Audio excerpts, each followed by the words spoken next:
എന്റെ മീനു, നീ ഫോണിൽ കുത്തി കളിക്കുകയാണോ? കുറെ നേരമായിട്ട് ഞാൻ ശ്രദ്ധിക്കുന്നു. എന്റെ പൊന്നു രമേശേട്ടാ, നിങ്ങളിതൊന്നും കാണുന്നില്ലേ? നിനക്കറിയില്ലേ, ഇപ്പൊ നോട്ട്സും അസൈൻമെന്റും ഒക്കെ ടീച്ചേഴ്സ് വാട്സപ്പ് ഗ്രൂപ്പിലല്ലേ കൊടുക്കാറ്. അവൾ അതങ്ങനെ നോക്കിയതായിരിക്കും. അതെ അതെ, എല്ലാരും അങ്ങനെയൊക്കെ തന്നെയാ പറയുന്നത്. നോട്ട്സ്, ഓൺലൈൻ ക്ലാസ്, അവസാനം റീൽസും ചാറ്റിങ്ങും ചീറ്റിങ്ങും ഇതൊക്കെ തന്നെയല്ലേ നടക്കുന്നേ. നിങ്ങൾ അവക്ക് ഈ ഫ്രീഡം കൊടുക്കുന്നേ. വല്ല കൂസലുണ്ടെന്ന് നോക്കിക്കേ. എന്റെ മീരെ, നീ എന്തിനാ ഇങ്ങനെ വറീഡാവുന്നേ? നമ്മുടെ മോള് ക്ലാസ്സിൽ ടോപ്പല്ലേ. അവളെക്കുറിച്ച് എന്തെങ്കിലും കംപ്ലൈന്റ് ടീച്ചേഴ്സ് പറയുന്നത് നീ കേട്ടിട്ടുണ്ടോ? She's A well behaved girl. കാരണം അവൾ എന്റെ മോളാണ്. ഓ അതെ, ഫുഡ് റെഡിയായി, രണ്ടാളും വന്ന് കഴിച്ചേ. മീനു, എടി മീനു. മോളെ, അമ്മ വിളിക്കുന്നത് കേട്ടില്ലേ? വാ, ഭക്ഷണം കഴിക്കാം. അല്ലെങ്കിൽ ഇപ്പം ഞാൻ വിളിച്ചാലൊന്നും അവള് വരത്തില്ലല്ലോ. വിളിക്കേണ്ട പോലെ വിളിച്ചാ വരും. പിന്നെ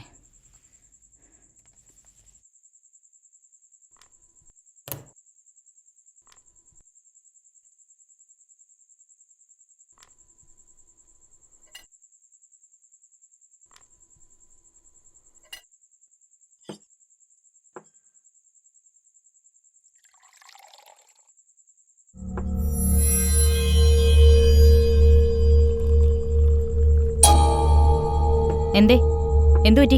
നീ കഴിക്കുന്നില്ലേ? അവൾ ഓക്കെയാണ്. നീ ചുമ്മാ ഓരോന്ന് പറഞ്ഞ് അവളെ ഡിസ്റ്റർബ് ചെയ്യാതെ. അതെ, ഞാനാണല്ലോ ഇപ്പൊ എല്ലാവർക്കും ഡിസ്റ്റർബ്. നിങ്ങളുടെ അത്രയും വിദ്യാഭ്യാസമൊന്നും ഇല്ലെങ്കിലും അത്യാവശ്യം ലോക വിവരമൊക്കെ എനിക്കുമുണ്ട്. ഈ നാട്ടിൽ നടക്കുന്ന കാര്യങ്ങളൊക്കെ എനിക്കും അറിയാം.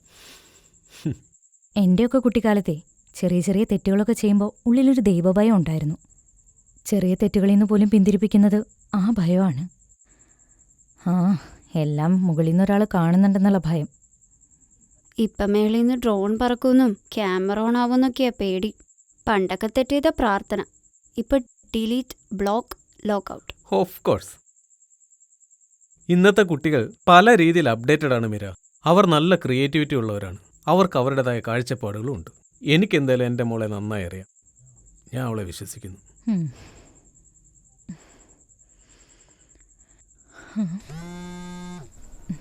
കണ്ടോ കണ്ടോ, ആഹാര സമയത്ത് പോലും അവളുടെ ഫോണിന് റെസ്റ്റില്ല. ആരാ മോളെ വിളിച്ചത്? അത് ആ ശിവാനിയാണ്. ശിവാനിയാണെങ്കിൽ നിനക്ക് കോൾ എടുത്താൽ എന്താ? ആരെയും വിശ്വസിക്കാൻ പറ്റാത്ത കാലോ. കൂട്ടുകെട്ടാ പലരെയും കുഴി ചാടിക്കുന്നത്. നീ ഇത് കഴിച്ചിട്ട് പോടി. നീ എന്താ ഇങ്ങനെ? കണ്ടോ രമേശേട്ടാ അവളുടെ ഒരു അഹങ്കാരം. കുറച്ചു ദിവസമായി അവളുടെ മട്ടും പാവൊക്കെ കണ്ടിട്ട് എനിക്കെന്തോ വല്ലാത്ത പേടി തോന്നുക. നീ ഇങ്ങനെ എഴുതാപ്പുറം വായിക്കല്ലേ. അവള് ശിവാനിയായിട്ട് വഴക്കിട്ടിട്ടുണ്ടാവും. അതിവിടെ നിന്നോട് തീർത്തു, അത്ര തന്നെ. ഞാൻ കുറെ നേരമായിട്ട് ശ്രദ്ധിക്കുന്നതല്ലേ അവളെ. നീ ടെൻഷൻ അടിക്കാതെ ഇതിരുന്ന് കഴിക്കേ. സത്യം പറഞ്ഞാൽ ഓരോ ന്യൂസ് കേൾക്കുമ്പോഴും പേടിയാ രമേശേട്ടാ. ഇപ്പൊ തന്നെ 14-കാരിയെ 16-കാരൻ പീഡിപ്പിച്ചു കൊന്നിരിക്കുന്നു.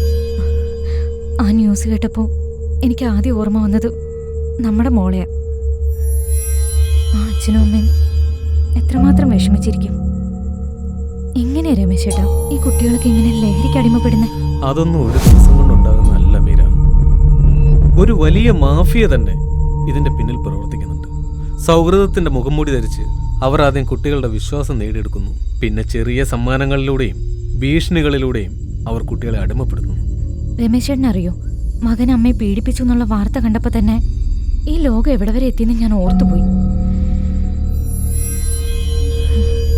ജീവന്റെ പാതിയുടെ കൈകളെ തന്നെ പേടിക്കേണ്ട കാലോ.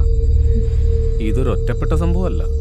ലഹരി മാഫിയും സെക്സ് റാക്കറ്റും കുട്ടികളെ വലയിൽപ്പെടുത്തി മനസ്സും ശരീരവും നശിപ്പിക്കുന്ന ഒരു സിസ്റ്റമാണ് നമ്മുടെ.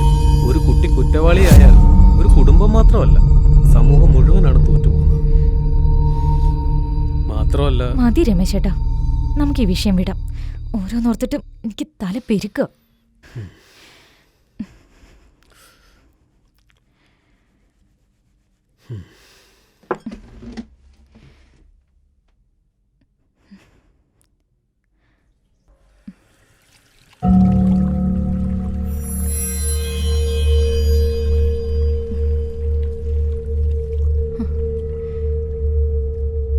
എടി, ഞാൻ പറഞ്ഞില്ലേ ക്യാമ്പ് ഫയർ പൊളി വൈബാണ്.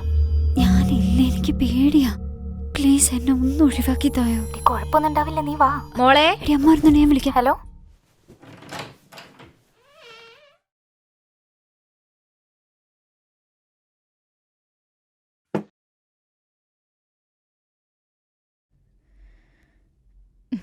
മോളെ മോളെ, ദേ പാല് കൊണ്ടുവച്ചിട്ടുണ്ടേ, മോളത്തെടുത്ത് കുടിക്കണം കേട്ടോ.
എന്താ മോളെ, എന്തു പറ്റി?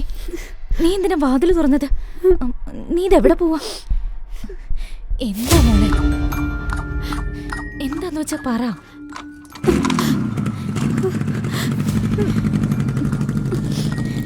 എന്റെ പൊന്നു മോളല്ലേ, എന്താ ഉണ്ടായെന്ന് വെച്ചാൽ അമ്മയോട് പറ. അമ്മ വഴക്ക് പറയില്ല.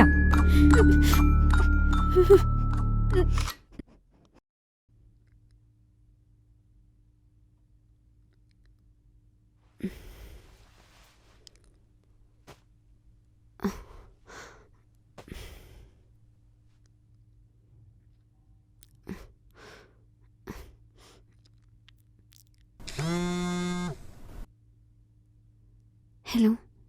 ഹായ്, പരിചയമുണ്ടോ? ഞാൻ പുറത്തുണ്ട്, റെഡിയായോ? ബ്രോ, ഞാൻ പറഞ്ഞല്ലേ ശിവനോട് ഞാൻ വരില്ലാന്ന്. ആഹാ, താൻ റെഡിയായെന്നും തന്നെ കൂട്ടിക്കൊണ്ടുവരണമെന്നും പറഞ്ഞ ലൊക്കേഷൻ അയച്ചത് അവളാ. എന്നിട്ടിപ്പോ? ഇല്ല ബ്രോ, ഞാനില്ല. Please leave me alone.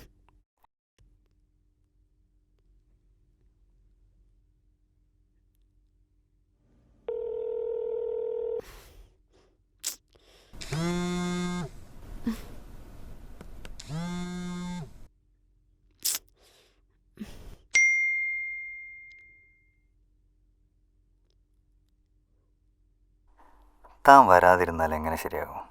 ഞാൻ നിനക്ക് വേണ്ടിയല്ലേ വന്നത്. എന്തായാലും ഞാൻ നിനക്കൊരു വീഡിയോ അയക്കാം, അതൊന്ന് കണ്ടു നോക്ക്. എന്നിട്ട് തീരുമാനിക്ക് വരണോ വേണ്ടയോ എന്ന്.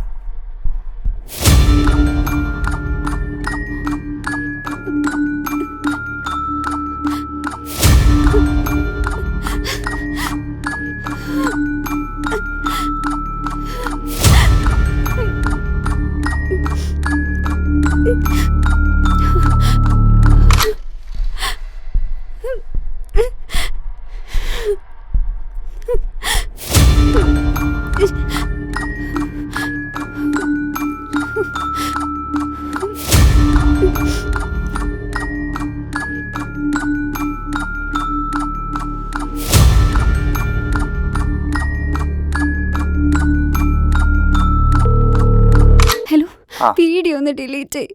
താൻ എന്ത് ചതിയായി കാണിക്കുന്നത്? എന്ത്, ഇതാണോ ചാറ്റി? ഇതൊരു സുഖമല്ലേ? താൻ വന്നാ ഈ സുഖം കൂടും.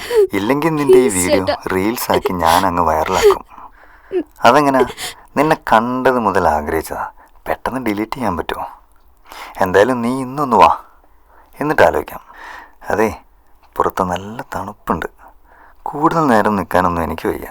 അപ്പോൾ 10 മിനിറ്റ്, ഓക്കെ?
അമ്മ പ്ലീസ്, എനിക്കൊരു അബദ്ധം പറ്റിപ്പോയി.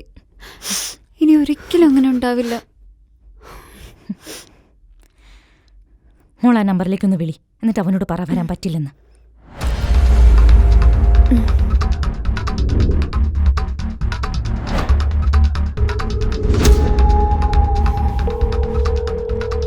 ഹലോ, എനിക്ക് വരാൻ പറ്റില്ല. നിനക്ക് ചെയ്യാൻ പറ്റുന്ന ചെയ്. ബാക്കി എൻ്റെ അച്ഛനും അമ്മയും നോക്കിക്കോളും.